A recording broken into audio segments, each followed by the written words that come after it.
For all of our viewers now, I first want to say welcome to our first series of the open discussion of our health and our community during the COVID-19. We have several panelists here with us today who are experts in our community, who are going to be able to assist you with your questions and also kind of give us the baseline of what's going on with this virus and what it has to do with you. My name is Kristina, and I'm representing the San Diego Hip Hop Health and Wellness 5K. We are putting on this webinar here to inform you. I first would like to introduce the panelists before we get started. First, we have Dr. Afflalo. Dr. Afflalo is a physician who has served our community for 23 years at Kaiser Permanente. Dr. Afflalo currently serves as the medical director for the Alliance Health Clinic and is a graduate of George Washington University School of Medicine. Dr. Afflalo also serves on many boards and volunteers heavily throughout the community. Please welcome Dr. Suzanne Afflalo. Thank you for being here. Secondly, I'd like to introduce Dr. Jerome Robinson, a retired cardiologist who has been serving the Southeast San Diego community for over 35 years. Dr. Robinson is a board-certified cardiologist who specializes in cardiac and hypertension. Dr. Robinson is also a fellow of the American College of Cardiology, the American College of Physicians, and the American College of Hypertension. Please welcome Dr. Robinson to our discussion panel. Thank you for being here. Not quite retired.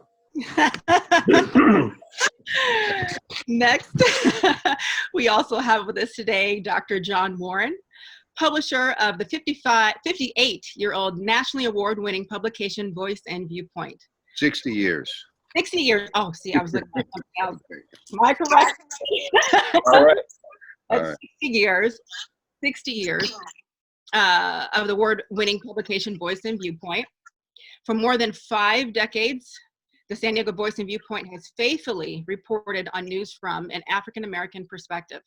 And as San Diego's largest African-American publication, we gladly welcome Mr. John. Thank you.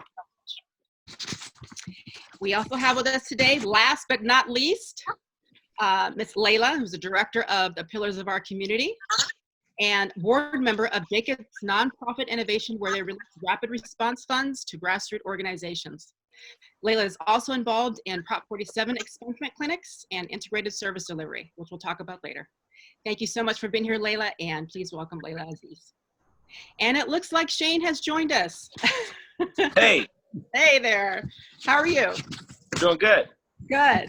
So last but not least this time, let's, to finalize our discussion panelists, we have local activist and the People Alliance for Justice founder, Reverend Shane Harris. Reverend Shane Harris is currently involved in many county and San Diego initiatives and assisting to keep our communities healthy and safe. So please welcome Reverend Shane Harris. Thank you so much for being here. Good to be here. Thank you for joining us. All right. Well. So we've got some tidbits of information for all of our viewers here today.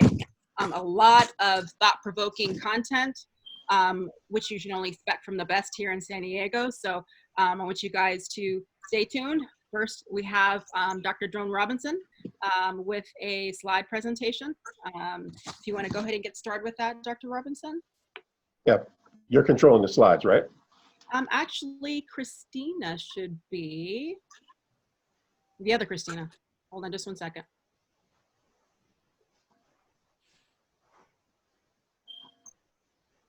Carlton, are you on board here? Yes, I'm here. Give us just a second. We're queuing up the slides. Thank you. Yeah.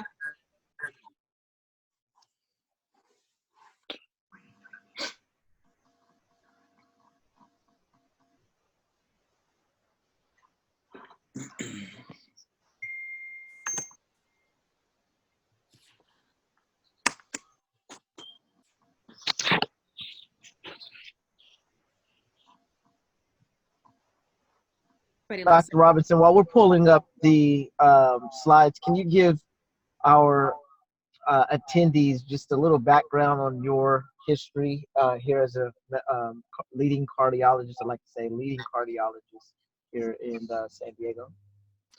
Well, I've been here in San Diego since 1985. I practice cardiology. I'm a fellow of the American Society of Hypertension, a fellow of the American Society of Cardiac Angiography and Intervention, and by training, I'm an interventional cardiologist. So I've been serving the community for 35 years and have tried to bring some new innovations when I first came and some new technology, as well as research to the South Coast.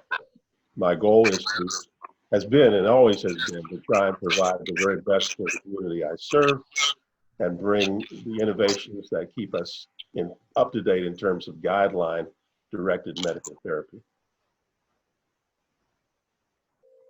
So that's me.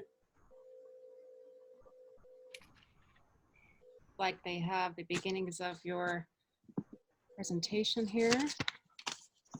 So the presentation is called Trust in the Time of COVID-19.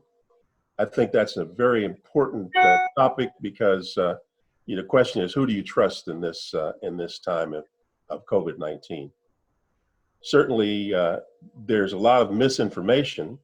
We go to the next slide.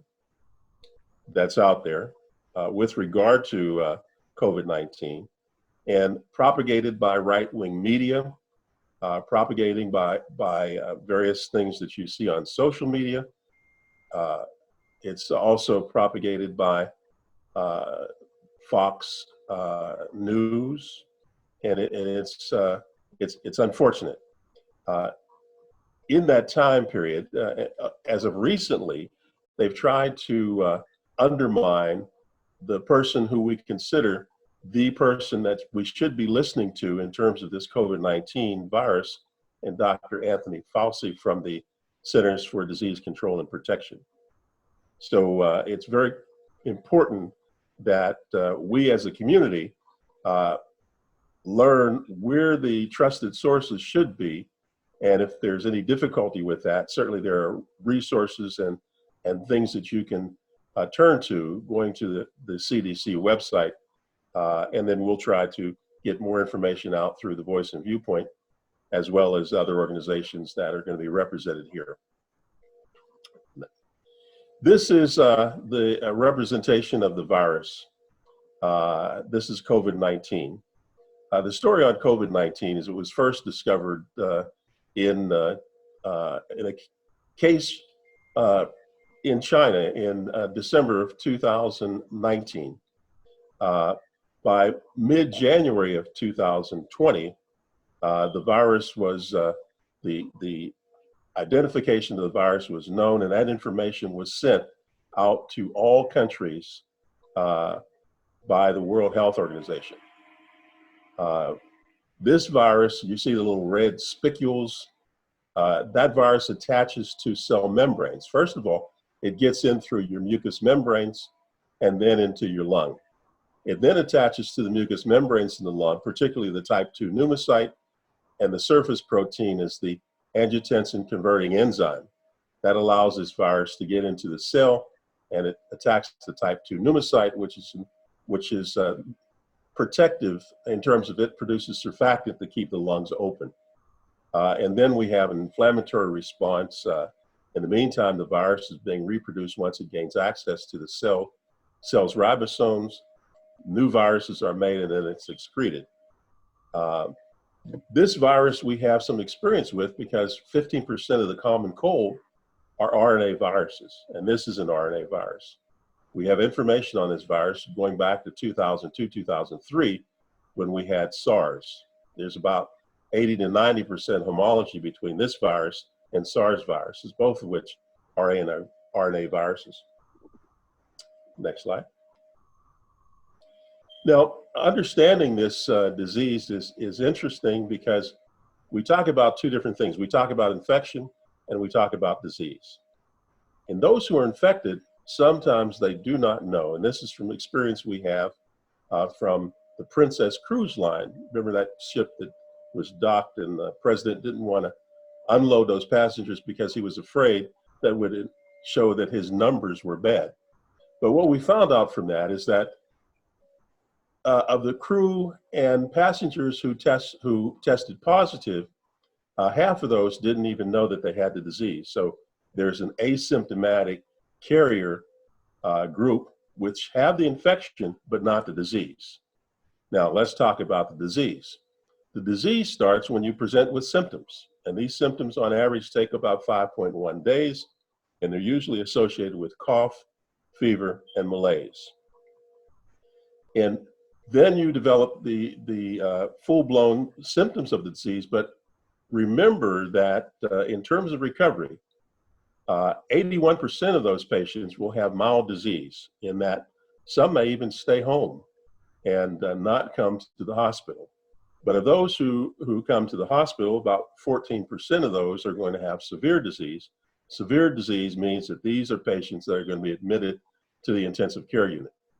Some of those patients that come in are going to have what we call critical disease, because they're going to have the full-blown picture of adult respiratory distress syndrome, which means low PO2s, hypotension, and sometimes presenting in a septic shock-like picture. But remember, half of those patients who present that way and end up in the ICU, end up intubated, they will die. And that's where we don't want to be. The case fatality rate in the United States for this disease process is thought to be somewhere between 1.27 and 2.5% of those who get infected.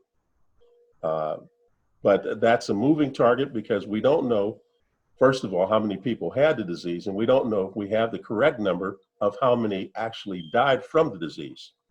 And it's felt that we may not be reporting all the deaths as it relates to this virus, and that's very important. One of the things that we've seen in hospitals around the country is that we've seen fewer patients coming to the hospital with typical things that we'd expect to see, particularly the acute coronary syndrome patients who come in with chest pain and myocardial infarction, and those who come in with congestive heart failure. So those patients may be staying away, and they may be dying. Now remember, those who are dying are that have disease processes which puts them at higher risk. And those disease processes are cardiovascular disease, coronary disease, and congestive heart failure, hypertension, cancer, and age over 65. In San Diego County, 49% of those who died from this disease were over the age of 80. And so going from 0 to 49, the percent of patients dying with this disease was probably in the 1%, in the single digit numbers. Next slide, please. One of the things that we don't quite understand is whether you develop immunity after you get this disease. And we don't know. We know that the immune response that protects you from this virus, we think, it takes maybe up to 39 days before you develop an immune response to COVID-19. But what we do know is that during that time, you may still be excreting the virus. The virus is excreted from the oral trachea during the period of the disease, but you may be excreting this disease in the stool for up to 3, maybe even 4 weeks. So it's important that you consider that, because it may be one of the ways in which this disease is transmitted. Next slide. So important testing. The president seems to have the feeling that what's important for he is not important for thee. And so he gets tested every day, but you won't find a test that's readily available and accessible even today. When they talk about tests are available and accessible, it's not true in communities at risk. And recently the president has put $11 billion into states to test vulnerable communities, which include communities like ours.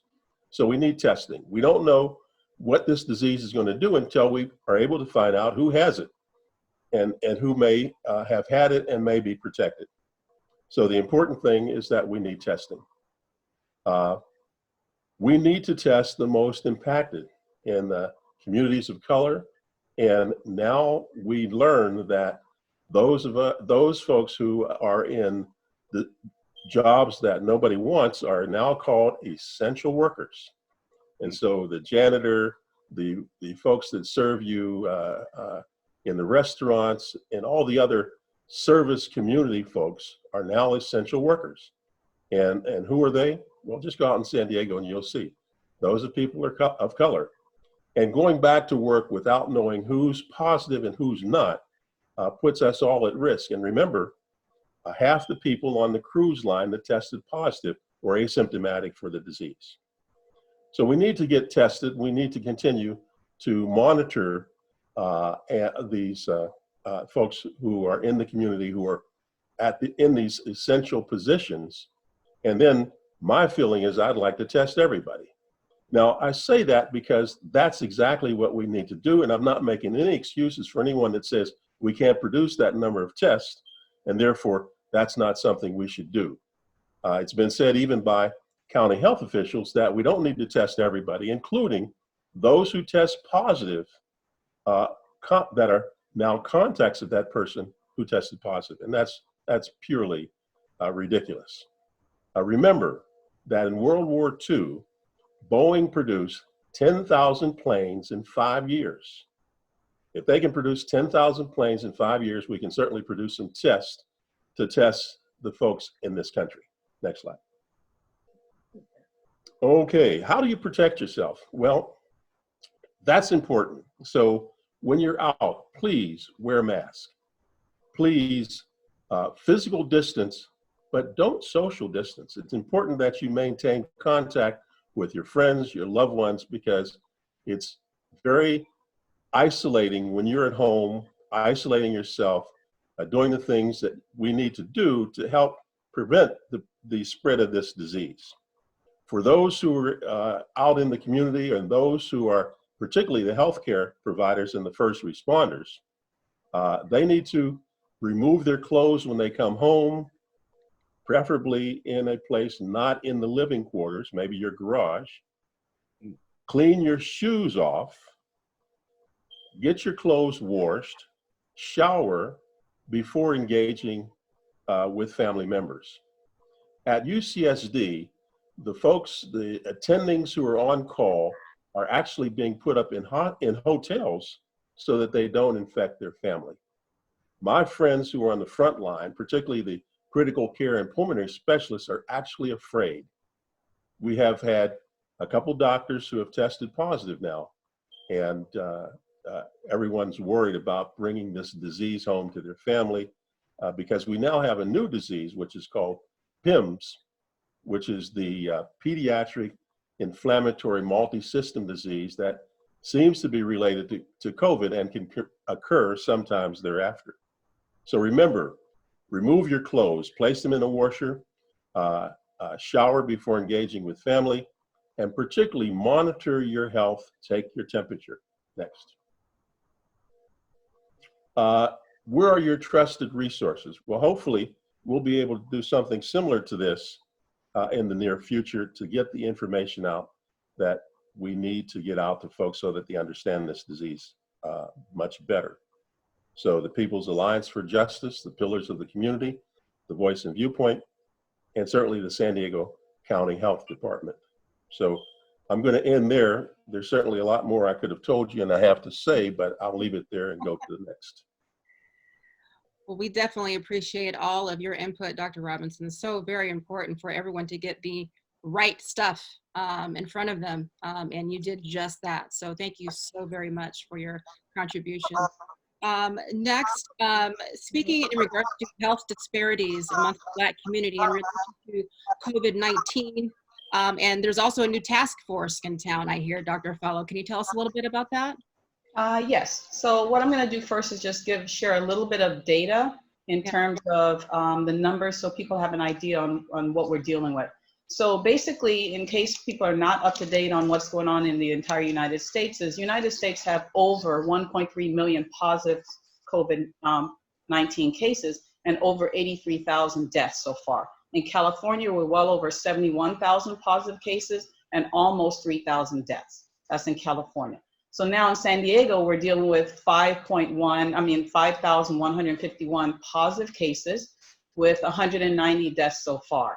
And I'm still a little surprised that the county has 171 African Americans positive with only 4 deaths. And that same 4 deaths have been there for the last week. So I'm a little surprised about those numbers, but we'll follow up on that. I have a funny feeling that really those numbers are low only because we haven't been getting tested. So I will speak about testing in just a minute.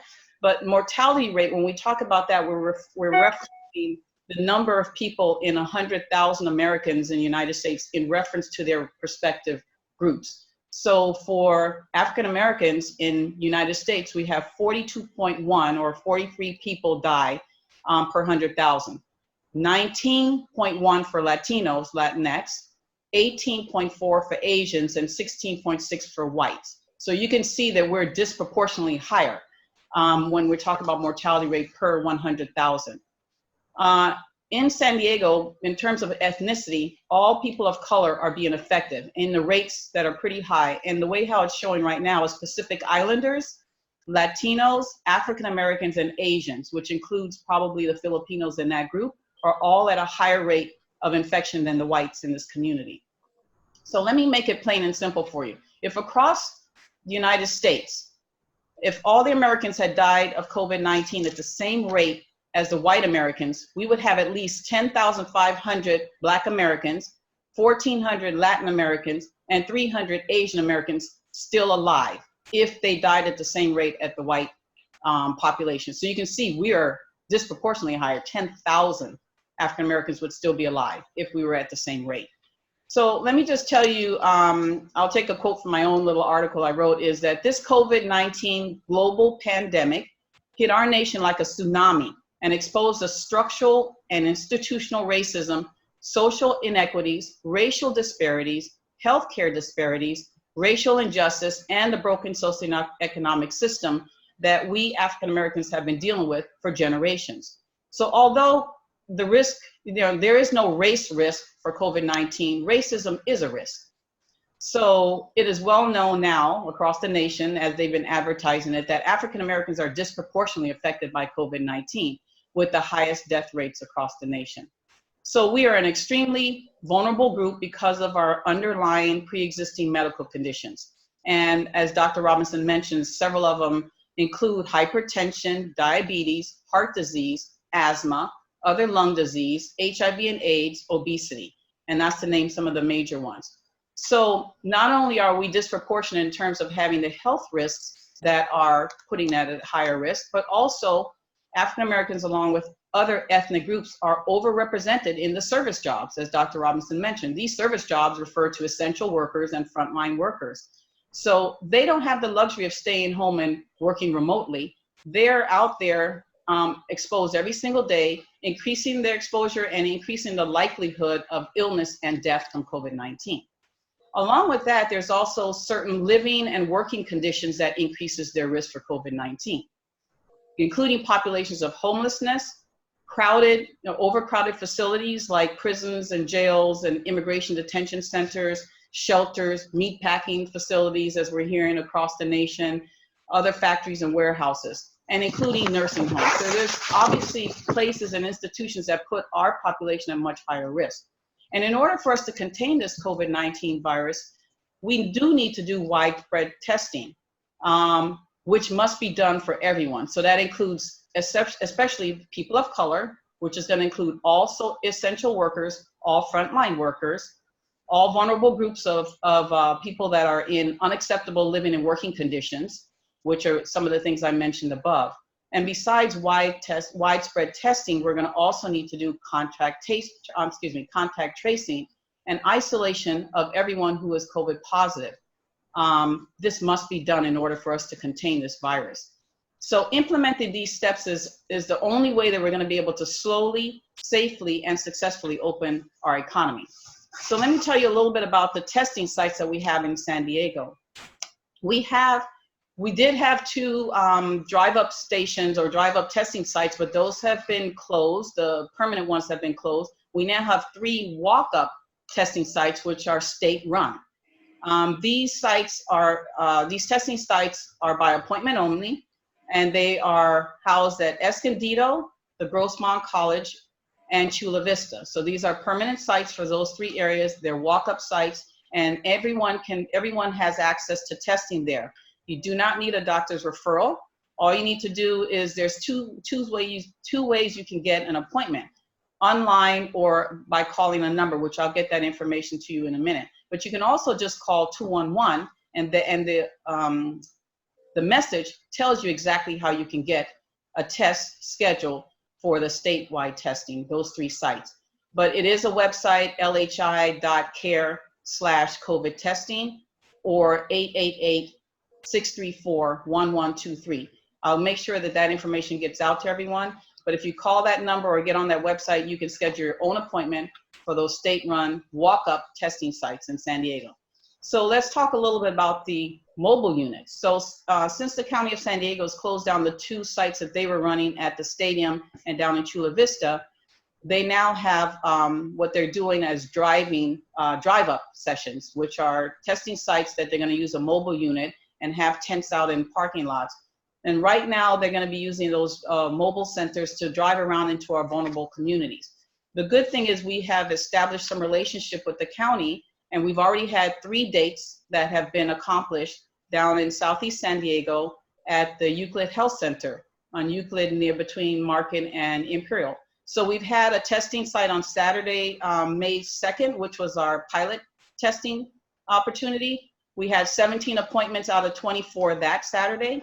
Last weekend, we had another for Saturday and Sunday. We had 2 testing sites, mobile testing sites. Saturday, we had an opportunity to have 50 appointments. We had 45 filled and were tested. And then on Sunday, on Mother's Day, we had it at the Jacobs Center in parking lot. There were opportunity to have 30 appointments. We filled 27. So out of those 104 possible appointments, we did fill and test 89 people in our community, which is a success. So thank goodness for that. I can honestly say now, I just got a call from the county, and this Saturday we will have more testing again.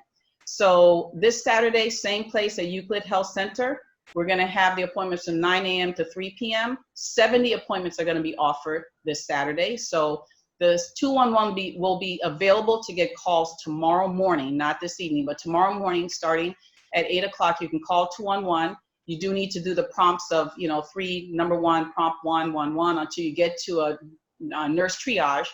And then she will, to let her know that you're interested in getting the mobile drive-up testing at the Euclid Health Center this Saturday, which is the 16th. And so those are available. The goal is, which we will tell you, the goal is to obviously get a permanent site down there, and I'll talk more about that. So obviously, if we get a permanent site, we can start screening all our people of color in the Southeast San Diego area, so we can help to contain this COVID spread in the communities of color. Let me just go over a little bit more. I want to tell you something about the contact tracing. And basically, it's not a new process. The county's been contact tracing for many years for tuberculosis and for STDs. So this is not new. It's just that because COVID-19 is exponentially more of a problem, they're going to have to mount up a big working force to go ahead and get this done. So obviously, they're looking to increase their contact tracers and train them up and get this started. So it's very important that contact tracing be done quickly to avoid the rampant spread that's going to take place. And let me just give you an example, which I used yesterday. If I became infected and I was in contact with 10 people, and then they became exposed or infected, and each one of those 10 contacted 10 people, we now have 100 exposed. If each one of those 100 were contacted 10 other people, now we have 1,000 exposed. And if those 1,000 got in contact with 10 other people, we have 10,000 exposed. And if those 10,000 each got in contact with 10 people, 100. So what I'm trying to tell you is that this can spread quickly in our community if we don't get control of it, do widespread testing, do immediate contact tracing, identify who's positive, probably asymptomatic, and get them isolated. If they cannot safely isolate in their home because they're in a compacted household with multi-generations, then the county will put them up in one of their hotels, motels, or wherever it is, a safe place for them to isolate for the 14 days or whatever it takes to become negative, and then be able to safely go back into their home. Obviously, if they're tested positive, then the goal is to immediately test their family and find out who else is positive. So keep that in mind. The potential is astronomical, and we do need to get this under control. So what I want to say in my final 1 minute is basically that we have started a task force. So Dr. Rodney Hood basically convened a task force called Multicultural COVID-19 Equity Task Force. And we had our first meeting last night, and it's basically to address some of the concerns that we all have. And that is to not only address the concerns of COVID-19 with vulnerable populations in Southeast San Diego and the surrounding communities there, but to also make sure that we get contact tracing. So what we're gonna do is, let's see, there is a number that we can call. Anyone that's interested in joining the task force, that has any interest or talents or resources accessible to them and want to join the task force, this is open to everyone. So what we can do is I will make sure the number gets out to reach April Butcher Noble, which is the daughter of the late Dr. Butcher, and at the office at the Euclid Medical Center, which is Careview Medical Group, and we will get you involved in the task force. So it's very important that anyone that can help to get this situation taken care of in our community, in our communities of color, to make sure we have, the focus is basically to get a permanent testing site in Southeast San Diego and the surrounding areas, contact tracing, and especially contact tracers that look like us and represent our community, but also to work collaboratively with the county so that we can have a proactive way of moving forward quickly in our community. And with that, I'll turn it over. Thank you so much, Dr. Afflalo. You're always full of knowledgeable information, and we greatly appreciate all your input and your data statistics. Everybody needs to hear that real raw data that we don't really get. So, that is greatly appreciated. I also want to state, I see that there's some messages in the chat. We will be having a Q&A at the end of this discussion, so if you could just sit tight towards the end, we will be answering questions. If you do have a question, I do highly recommend, if you have it for a particular panelist, that you do state that. Otherwise, one will be chosen for you, okay? All right, so next up, what I would like to discuss a little bit, or actually I'm going to allow Dr. Warren to discuss, is the importance of reliable media sources in the face of a healthcare crisis. There's a lot of different information going around in the media in particular. Dr. Warren, what is your input on that? Well, I want to thank you for asking and for the opportunity. I think that we are light years ahead of a number of communities around the country in terms of our paper bringing resources to the community. Dr. Warren, I don't want to interrupt you, but if everybody else can probably put on mute, we have a little bit of background noise, and I want to make sure that everybody can thoroughly hear Dr. Warren. Thank you so much, guys. Okay, go ahead and continue. Can you hear me now? Yes. Okay. What I want to share is that we do have to be concerned about the kind of information that's being given out. We've seen people putting crazy things up like, you know, drink this, drink that. We had a president telling people to drink disinfectants and the whole thing. And we know, as Dr. Afflalo and Dr. Robinson knows, that a number of people actually started following that advice, and the calls to poison control centers jumped by some 40% just as a result of it. So one of the important things is that we have what they call in the census world trusted messengers.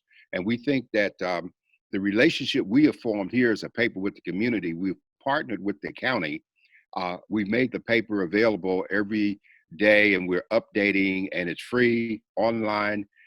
We are reprinting the orders and directives that come down from the state, the city, and from the county, because we know that many people in our community are not on the internet and don't have access.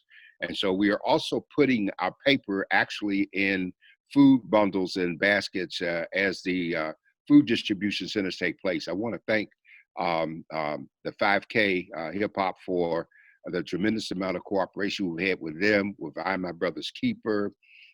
We have been doing distribution through the school lunch feeding sites at places like Porter and Oak Park. And we're reaching out. We have people coming in, churches like at Mount Airy, where folks are doing distribution. So wherever we have distribution sites, we are making every effort to provide information. And the information that we're providing is not only what's affecting us in terms of local ordinances and directions.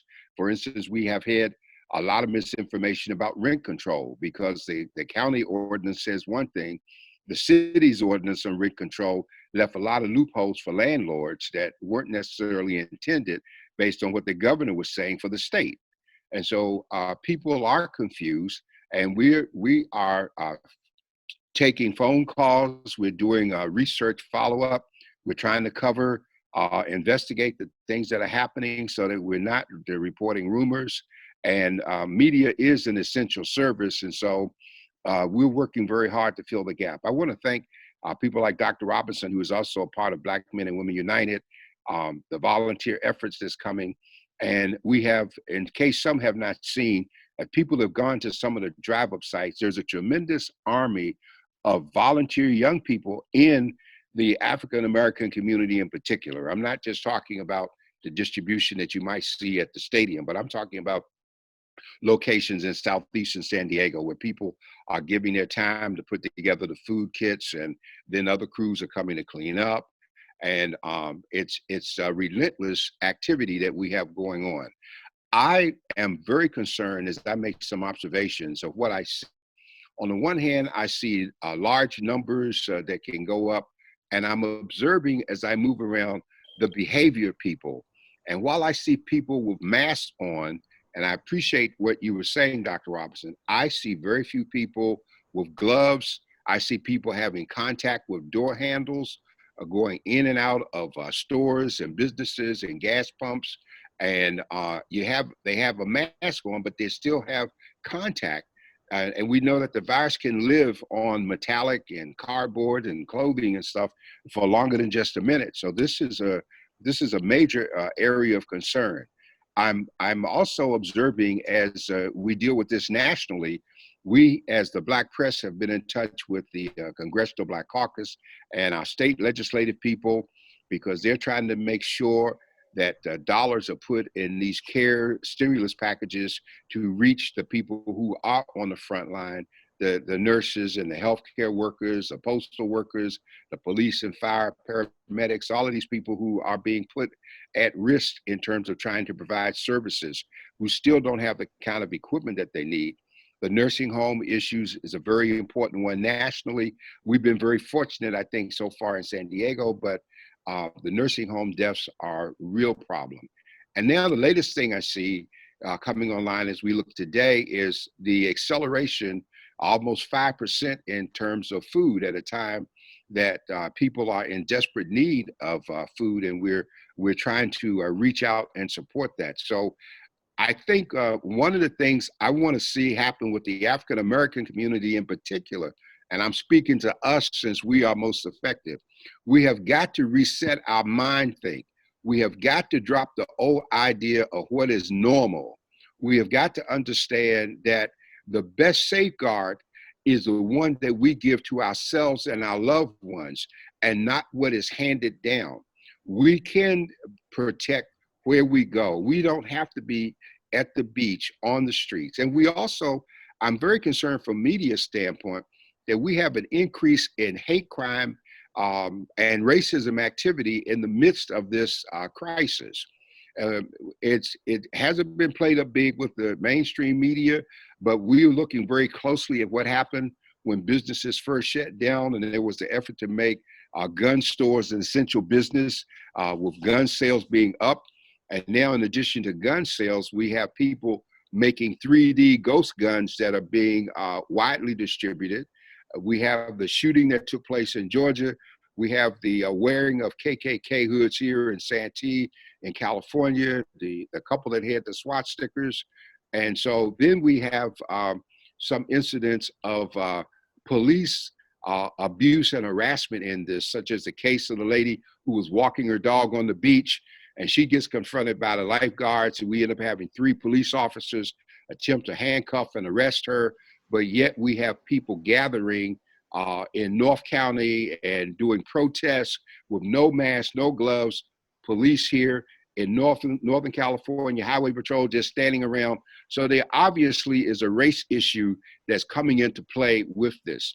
And I think that we have to become more conscious not paranoid, but we have to become more conscious of who we are, how we relate to and help each other, the stress and tension that comes from the confinement that we have. Our churches are not able to be open in terms of gathering places, but our pastors are definitely holding more counseling and consultation and online activity with people. So there's a great deal, and I want to encourage you. This week, The Voice and Viewpoint is publishing our annual minority or African American health disparity issue. And many of the issues mentioned by Dr. Robinson and Dr. Afflalo, we have statistics and details across the chart from mental health to all of the various diseases, the economic impact, and we want you to look at this. It will be online tomorrow. It's being distributed tomorrow as of tomorrow morning when the paper hits, and we need you to pay close attention to the information source because it's free now. All you have to do is go online if you can, or if you're picking it up, we're taking precautions in terms of distribution and how we're making the paper available. And I'll stop at that because I know others have a lot more to say. Hey, you know, everything that you said is very true. And I'm sure everyone here appreciates all of the knowledge that you've just given us. So thank you so very much, Dr. Warren, for all of your input. Media is so important, guys. So be sure you are tuning into the right sources. And we hope to be one of those sources for you in the coming days. Media is very important along with food. How are we getting our food? How are our seniors getting our food? They're a very high-risk population. Layla has some important details of what's going on in the community on her end as far as food and distribution, as well as the basic necessities that are needed right now that are, I think, being the stories that are untold in this crisis. Layla, how would you like to start that? First and foremost, everyone on this webinar, on this Zoom call today is participating in a revolutionary act. It has become fundamentally clear that this government systemically, through the inequities from healthcare to education, through every aspect of our existence, is okay with us being dead last. I just tried to make an appointment with the county because yesterday, after feeding 140 people, we went to check on a brother who did not come and get his food, and he was found dead in the home. He's 20 years old in southeastern San Diego. He was in great health with no underlying conditions. And as of last night, he is deceased, and his mother does not know why. It could have been COVID. If it was, everyone out there was put at risk because of how the police department and the ME, when they came, dealt with the actual scene. And I'm wondering if we do not, like Dr. Warren says, we may have to start wiping off the door handles. We have to protect ourselves. No one else is going to protect us. I just tried to get a COVID testing right now. They're telling me I need to go to Escondido. I live in Southeast San Diego, and I have a cough. And that's how serious this is. And I have 2 children who are 11 and a 91-year-old grandmother. The people who are protesting as we're giving food to people, and let me tell you exactly how impactful these food drives are. And one of the biggest things that I'm seeing we have nothing to do with, and that's the community members like SDHH5K and I Am My Brother's Keeper, who are getting resources from Jacob's Rapid Response Fund. And I'm on Jacob's board, and I can tell you a lot of arguments I've had there, but I'm very proud to say in this instance, they did the right thing. And they got the money to the people quickly who needed it. And some of the aerial photographs that I'm seeing come out of these food distributions of 300-400 cars lined up. And these are working class families. And we look and we say, why? Number one, we're living paycheck to paycheck for the American dream. That's number one. So there's some work we need to do on accumulating generational wealth and different things. And a lot of it has to do with racism and the access to the economy in itself. But also we're looking at the governmental programs for people who worked every single day in their life who can't get an unemployment check because a computer system or whatever they're blaming this on, an outdated computer system, is taking 6-7 weeks to get someone something. I don't know anyone who's gotten an unemployment check, and I help people fill out their unemployment online. I'm checking them daily, And there's nothing, so how is this person going to eat? That's why you're seeing the line. People's children are off, they've been laid off, their kids are eating 3-4 times a day, and they have nothing, no resources to feed them but these people that, like yourself, from Hip Hop 5K, who are actually providing for our community. That is a revolutionary act. That is a sign of Black power within itself. And we have to keep doing that. We're delivering to elders. I had a legislature call me and say an elder was scared to death she couldn't get her medicine because she didn't have a mask. Hip Hop 5K and I Am My Brother's Keeper delivered a mask to this woman. These networks we've created, we are a phone call away from each other at any given moment. I can call Carlton, I can call Brother Charles 3X, I can call anyone and say, I need this delivered here. And they can call us and say, I need hot plates for this person, I need hot plates for this person, make sure you give this elder her food.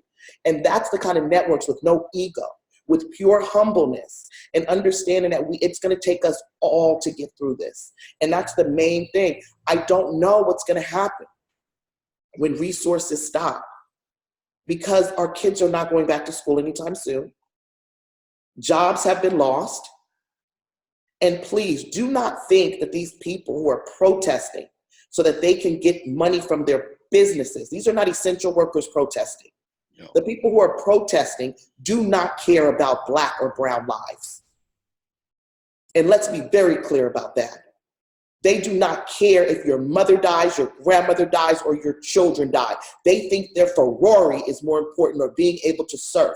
And that in itself is an act of hate.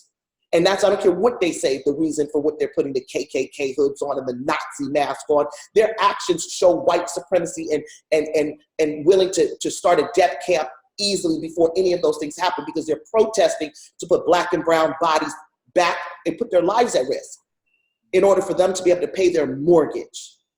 And that's upsetting to me, that we still have this Darwinistic Charles Darwin theory of social order going on, and Black is still at the bottom. We're not. So thank you everyone on here who's participating, from our media to our doctors, in an overt revolutionary act. Thank you so much. You know what, that was very, I just got chills. Yeah. If anybody else on this panel doesn't have chills right now, I don't know, because she thoroughly broke that down. And I know we all think it every single day when we see something on the news, the basic necessities of food, our senior citizens doing without, needing food. I'm a mother myself, and I'm teaching at home, trying to do some work at home, and it's hard. So Laia, thank you so much for your input here. It's thoroughly appreciated, and we value you highly.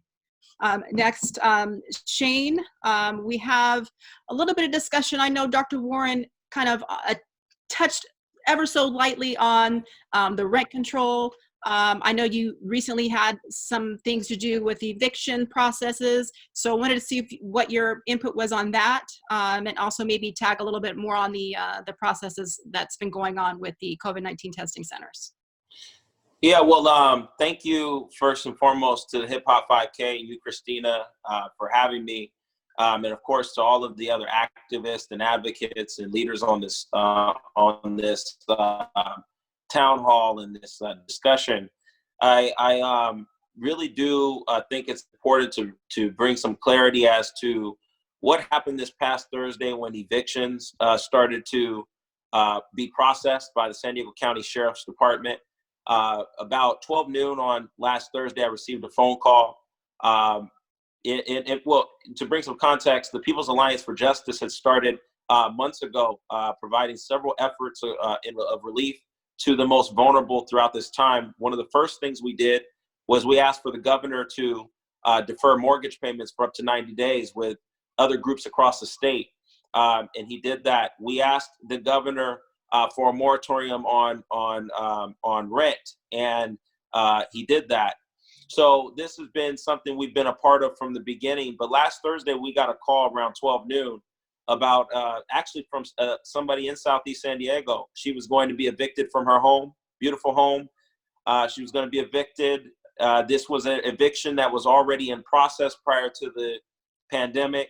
And just, I think, a few days before the governor announced his announced his state of emergency. And she was going to be evicted. And it was very concerning to us. And at that point, I had received another call from a great activist, Latino activist named Stella de los Rios, the head of the Center for Social Advocacy here in San Diego, that the sheriff was going to start evictions that were already in the process prior to the state of emergency that the governor announced. And that was very concerning to us. And so we called some local officials and basically got very bland statements from them that they were asking for the sheriff to stop evictions and to hold off on them until after the state of emergency is lifted. I felt it was a little bland, so I made a personal phone call to Governor Gavin Newsom. And to his credit, right around 5 o'clock last Thursday, he called the sheriff personally. He didn't know about this until we reached out to him, and the sheriff basically, after receiving a call from the governor, decided to halt on the eviction processes that he was pushing through. That was very concerning to us because many of the folks that have been getting evicted are folks that were going into challenging times economically prior to this pandemic. You got to remember, there's a guy that has been evicted, and he's he works with American Idol, and he's African American, works with American Idol and a few other television shows, and he basically produces talent to these shows, and he does a lot of international work. And what happened was his job was starting to cut down back in February because this was happening internationally. We were behind. The United States was behind. There were other countries that were way ahead of us. And because of poor leadership in Washington, D.C., many people are taking a hit now because of that. This guy started losing a lot of finance and support financially through his job, he's an entrepreneur, way back in February. And so he was recently evicted last Thursday. So we raised this to the governor. The sheriff has halted all evictions until May 31st. Now, obviously, the concern continues. As Layla has said, and as other activists and advocates on here have said, the real concern that the food disparity and the economic disparity is going to be extreme. It's going to be far greater than the public health crisis, the economic crisis we're going into, and we're going to need to really deal with the aftermath of May 31st. There's going to be a lot of people at the beginning of June getting evicted. So what we've done is we've helped to put a team of attorneys together, the Legal Aid Task Force of the People's Alliance for Justice. And that task force, part of that task force's job is also a team of housing attorneys who are a part of our network, who have committed pro bono support to folks out there that are facing challenges. So if you know anyone right now that is facing eviction at this point, throughout this month, and even going into the beginning of June, there are some routes we've taken a look at in regard to fighting on their behalf in the court of law. And they can reach out to the People's Alliance for Justice at 619-354-8051. Again, 619-354-8051. We stand ready to help support anyone who's facing eviction, especially this month. If you are facing eviction, you know anyone facing eviction, please call us, because that executive order really provides some protection to tenants. And for the folks that have been evicted, we're looking into lawsuits that we're looking at announcing in the coming weeks as well on their behalf, both against the entities that provide these evictions, which would be the apartments and the complexes and the owners of these properties, as well as the county of San Diego. So we're very, very concerned about that. Also, to the other point, Kristina, you made about testing, and thank you, Dr. Afflalo, for your work. We've been really blessed to be working with Dr. Afflalo, Dr. Rodney Hood, and the African American doctors, Dr. Robinson as well. We've connected with on COVID-19 testing in urban epicenters. And let me tell you, we cannot be bamboozled. They will tell you, Nathan Fletcher and Supervisor Cox and some of the supervisors will tell you, we're providing testing in urban communities. We are expanding testing. Let me tell you, that is not the truth. The reality is that the flyers that have been going around showing pop-up testing sites, those are the family health centers. And the family health centers provide testing for their clientele, and in particular, the people that are not, maybe don't have a physician. They become a part of the family health center, and that does not also guarantee that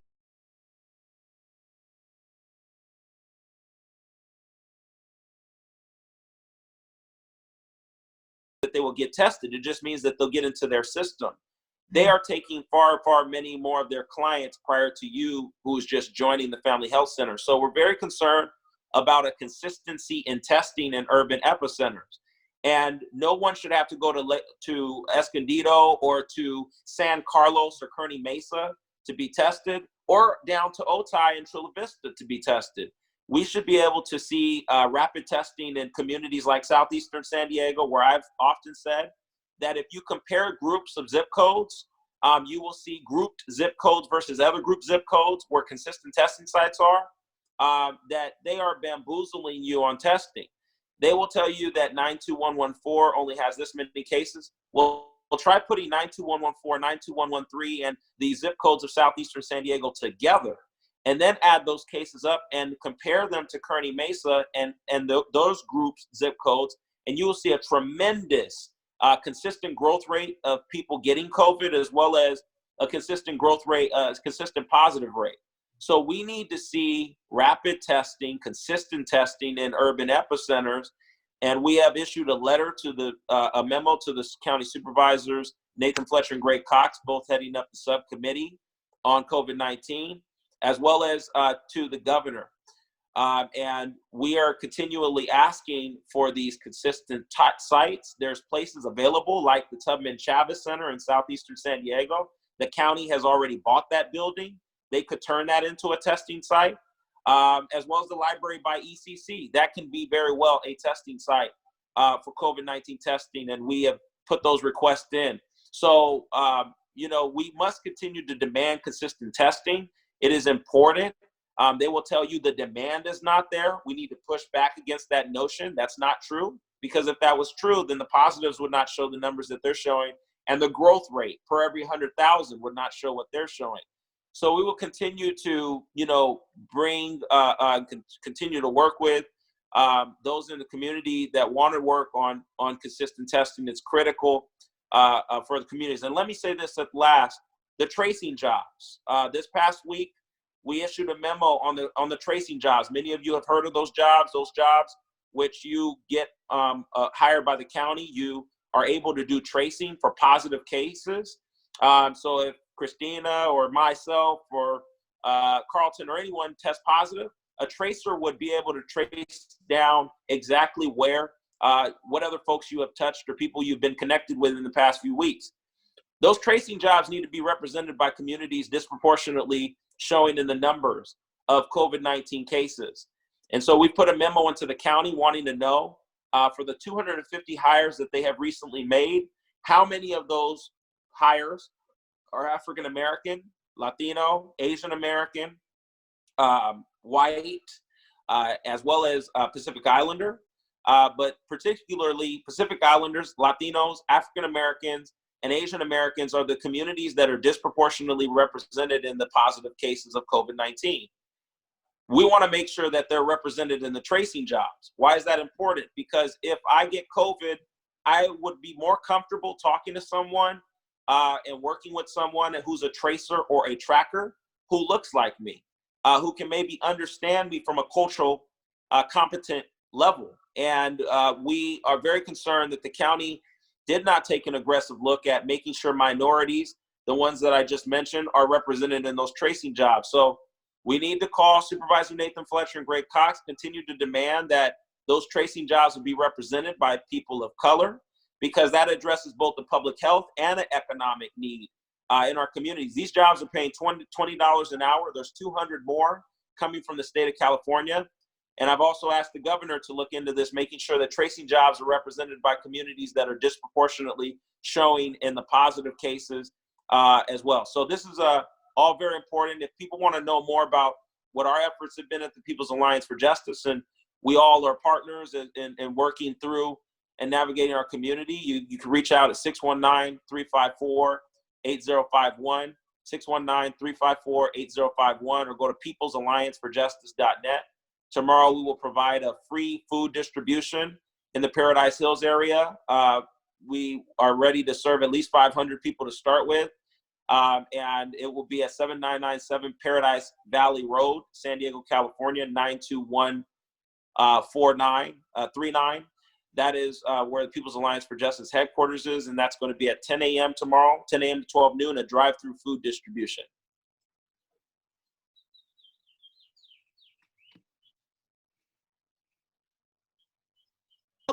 I was on mute. Reverend Harris, thank you so much for all of your input. As always, you always have very informative information. And everyone here, I mean, it's been amazing. Everybody touched a certain topic that I think everybody needed to hear. I know that Dr. Robinson, I think, had a few words. We will be doing the Q&A. Before we get started on that, Dr. Robinson, did you want to say a few things?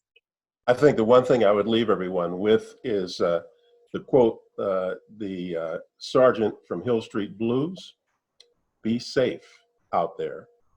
Do what you need to do to make sure you're safe, to make sure your loved ones are safe, and don't think that this disease is not serious. It is. And what I'm afraid of is that we project by June, we'll be seeing 3,000 deaths a day and 200,000 more cases per day. Now, when we think about that, we can do things to prevent that from occurring by doing the best we can in terms of protecting ourselves and protecting our loved ones. Wash your hands, use the mask, be careful of your clothes. Understand that this virus can live on surfaces, so that anything you touch, you must then wash your hands or have some way of wearing gloves and not letting yourself get infected. So we can do this, and it's going to be very important. Great. All right, let's get to some of these questions here. Let's see, I have a question from Sandra. Now, this was to all the panelists, so we can, I don't know, I hate to choose which one, but the question is, how is word getting out to our population? And I believe it's in regards to the information that we're sharing here today.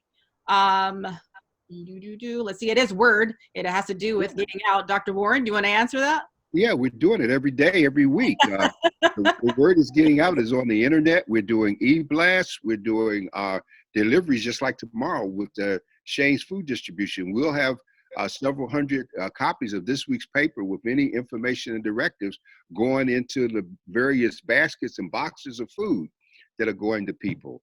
And so distribution is the word is getting out. The issue is we have to start paying attention to the words. You see, so many times we assume things aren't happening because we're not looking at them. We got to start looking for the answers, and we're making it available every day. And if you're in doubt, you can call us. It's on the billboard down at Jacobs. Layla knows the efforts that are being made there. So it's a question of realizing that Dr. Robinson just said this is serious, and then people will start paying attention. Yes. We have another question. Thank you, Dr. Warren. Another question from Michi Smith. The question is, can anyone give me some direction regarding unemployment? A friend of mine was receiving unemployment and it ran out in April. She has been denied an extension as a result of this pandemic. Should she still be receiving benefits or should she reapply? She's been told by the state that she has to wait until September. Any direction you can provide would be helpful and much appreciated. Layla, I know that you were just touching base on that and helping others with their applications. How would you answer that? There's also pandemic insurance for people who don't qualify for traditional unemployment. So we can look into that. And then if you can please type your friends, or if there's a private message, type their name and telephone number. What we've been doing is contacting legislatures and giving them their information so they can call EDD directly, because it's very slow moving. So we're just trying to use what we can and get people in line. So those are two options. We can have a legislature call EDD, and we can also look into just the pandemic unemployment insurance, not traditional unemployment insurance, which you can find at edd.ca.gov. Thank you. Perfect. Thank you so much, Layla. Well, Layla, if I may add to that, she might have missed something because the governor made it very clear that the phone lines, they have added from going from 8 to 5 to 12 hours a day from 8 to 8 p.m., 7 days a week. And they've hired, I think, over some 3,000 people that they're trying to add the numbers to get the checks out. So they need to go back, not just stop at what they were told beforehand, because all of these changes have come online probably in the last 2 weeks. Awesome. Thank you so much for that inclusion, Dr. Warren. Very important information. I have another question from Kia Hagan. Question is, we were told that they are no longer taking applications because of overwhelming response. I think that kind of kicks into what you were saying. Also, who will the jobs be given to, and who will train them? Will there be cultural sensitivity training? Who wants to answer that? Sure. So I'm assuming she's talking about, Kia Hagan's talking about the tracing jobs. Yeah. Yeah, Kia, we have raised the concern of cultural competency trainings in regard to these tracers and trackers that are being hired by the county. And just so that we have context, the county launched their application process through their own avenue. So they didn't, usually on things like this, sometimes they do targeted outreach where they would reach out, give some money to Voice and Viewpoint, Pillars of the Community, this group, that group, to help do some targeted outreach for people in the community. They didn't do that this time. The county did its own outreach. And so they have received 1,000 applications from people across the county. That means that they are over that 450 jobs number. So they have applications for days. And so our concern obviously is around who they hire. We know that people from our communities have applied for these jobs, and making sure that they get access to these jobs. But then, as you raised, there does need to be cultural competency trainings. We've put a memo in as of this morning in regard to that, in that particular issue. And we are awaiting a response. By tomorrow morning, we should have more information. But yeah, I mean, I think that, you know, we need to ensure that these jobs are preceded, that there's some level of cultural competency training. But I think that cultural competency can be addressed in the hiring. And I will continue to urge that these jobs will be represented by minorities who are disproportionately affected by this virus. Well, there is a footnote to that, because you mentioned it, Shane. What the county is doing, the county is doing links with us. 1 second, I'm sorry. We have a mic that's a little, I don't know. So somebody's mic, I think, was a little off. Go ahead and continue, Dr. Warren. Okay, the county is what it does is it places an ad with us as a media outlet with links to its HR people. And so from that standpoint, we fought very hard to get that going. We have an ongoing connection with them.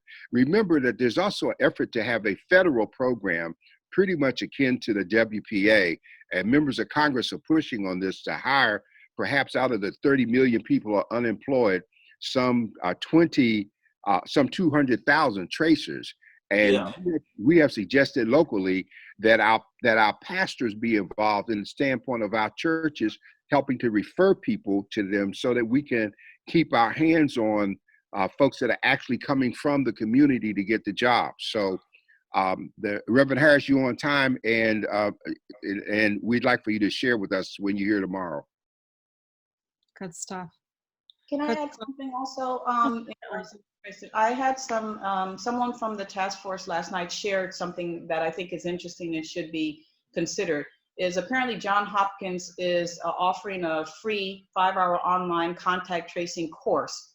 And so it might behoove us to go ahead and take that while we're sitting at home and be prepared. You'll get a certificate for it, and you'll be prepared and possibly pushed in front of the line if you already have some kind of experience and or training, that when you apply, that they would look at you more favorably. So I believe that we're probably going to ask, you know, the task force at the county, Supervisors Nathan Fletcher and Chairman Greg Cox, to consider that if we can get some of our community people to go ahead and take this training, free training class, that we will be prepared and ahead of the game, so that once our application goes in, we can be considered. So I'll make sure I get that information, the link for people to consider it. Awesome.